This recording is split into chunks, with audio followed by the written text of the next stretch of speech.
Dear student, as we know that we are going to study the history, and basically this history begins from the year of 700 to 1750, and this almost 1000-year period is considered as the medieval period of India. It is the medieval period. Okay. Our history is divided into three parts. One is the ancient history, then the medieval history, and the modern history. Okay. When we start to study this medieval history, it means that basically medieval history is the period associated with the Delhi Sultanate. Okay. This is the Delhi Sultanate period, and this Delhi Sultanate period basically so many ruling dynasties ruled over on Delhi, and because of that we called it Delhi Sultanate.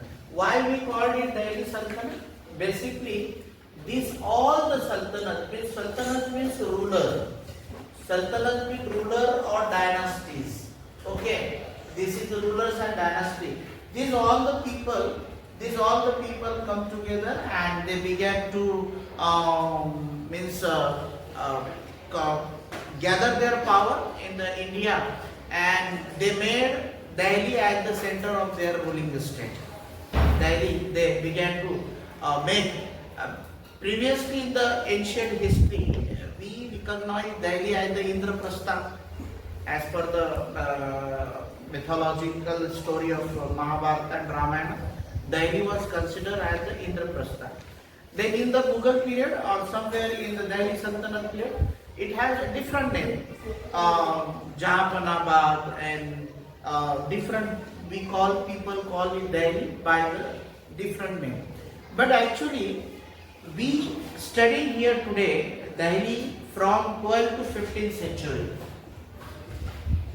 We are going to see what happened actually this 12th century, 12th to 13th century, what actually happened into Delhi. So many dynasties come, they ruled Delhi, okay, they developed, okay, and somewhere they try to give a new identity of this city.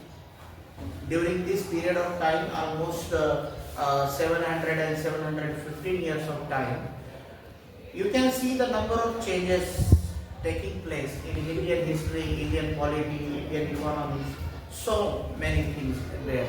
So basically, as per our historical record, so the kingdom, Delhi first became the capital of kingdom under the Tomra Rajput, who were defeated in the middle of 12th century by Chawana.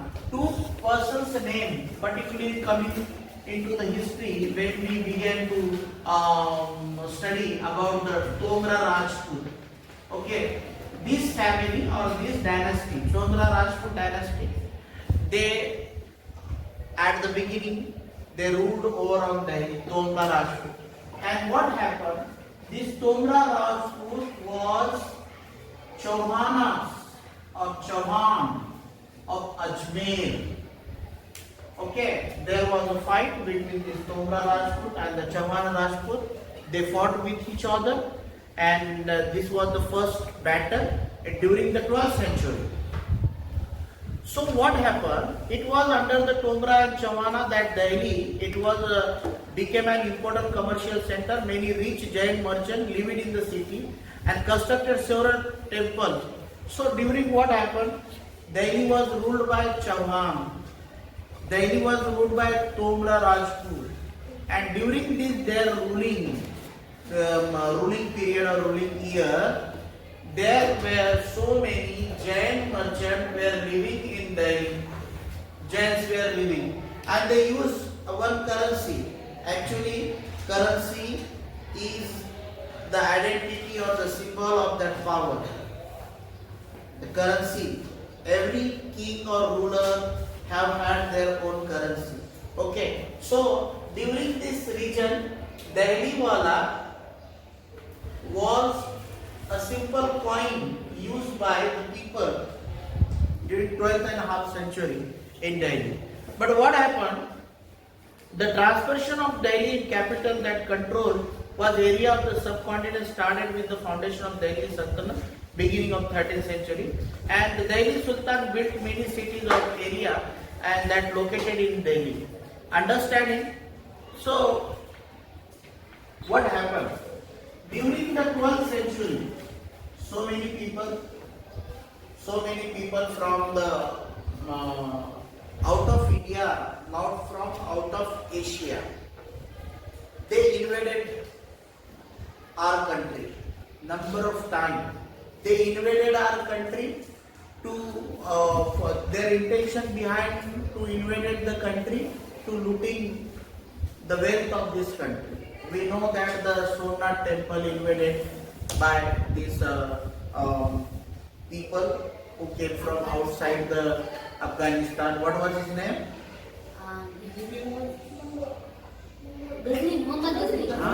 Ghazni attack on India. Ghazni attack on India several times. He invaded the raided India. Okay. And so what happened? You know that basically at the beginning the outsider came, invaded, raided our country. But actually what happened? Very slowly, the people began to realize that India is not just a country, it's a beautiful area of land which has so many, they see a biodiversity here, and these people came from very dry area, very deserting area, and so they found that a beautiful vegetation, beautiful flora and fauna in India, and so basically they began to settle it down in India. So Delhi Sultanate began to settle in India, actually in Delhi. Okay, so we come to know about them there from a Tariq. Okay, this is a Persian word. Actually Persian was a language during the Delhi Sultanate. It was a court language, it was a king language. So what happened when we try to understanding the Delhi Sultan? So historian Tariq Persian, the language of administration in the Delhi Sultan. The author of Tariq were learned man, scribe, administrator, poet and country. So what happened? We know that some people, that if a king is there, a king posted so many people in his royal court. King is the center of administration and power. But a king cannot run his administrator and power single or himself by person. He needed so many people in his administration, military administration, his financial affairs. King also appointed so many poets, scholars, and that medicinal experts. In the same way, during this 12th century, keep in your mind what I am telling to you, during this 17th century, king appointed so many persons in his royal court. In that so many scholarly and wise persons, some persons were known as some scholars, they were the scribers.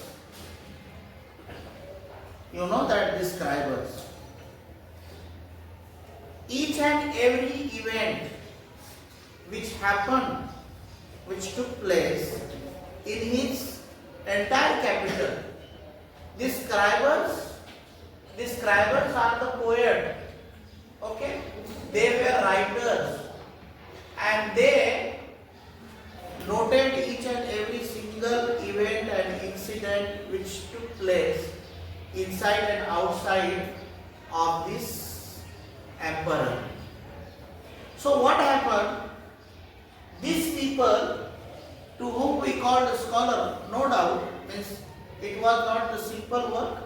The person who recorded this, the person who noted it, that person must be a scholarly, wisely educated person. So the scribes were like this. So most of the scribes were Persian. They were from the outside of India. They were Persian.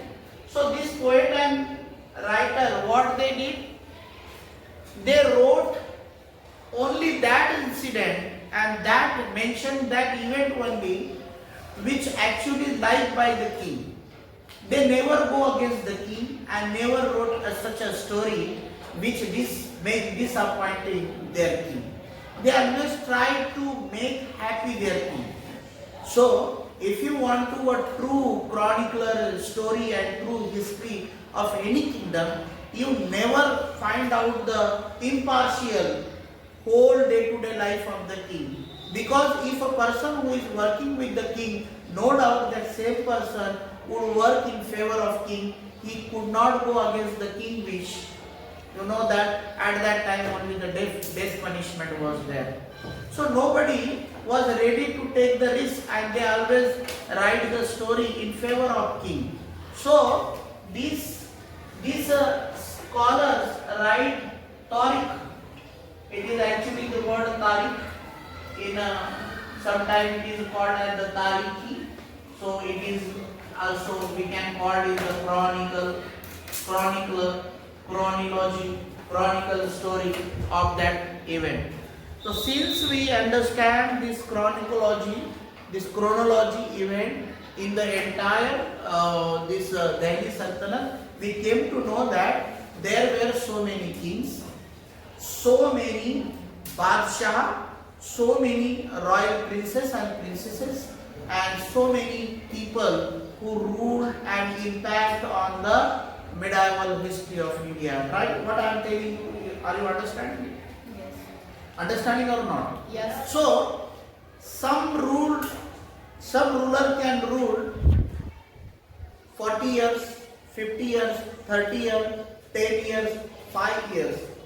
But the people who were considered wisely at that time, they recorded the history of every ruler.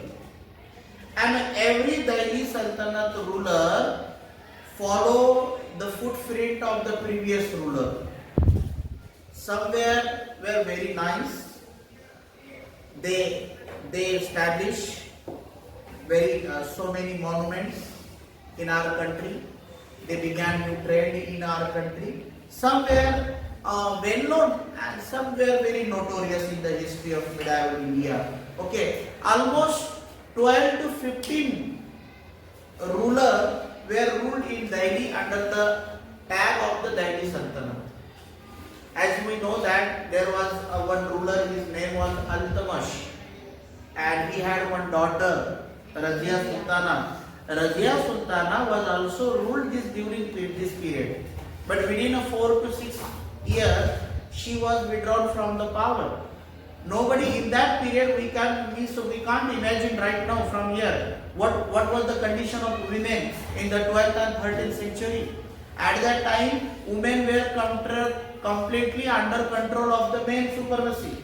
Okay, women were not allowed even go out from the home without the permission of their husband, their brother, their father, whoever may be. Okay, at that time very strict and rigid religious philosophy was followed by the people, and nobody could imagine that how a woman can be a ruler of the Delhi Sultanate. But it was true that during this period, during the Delhi Sultanate, Razia Sultana was the first woman in the Indian history who became the ruler into the Delhi Sultanate.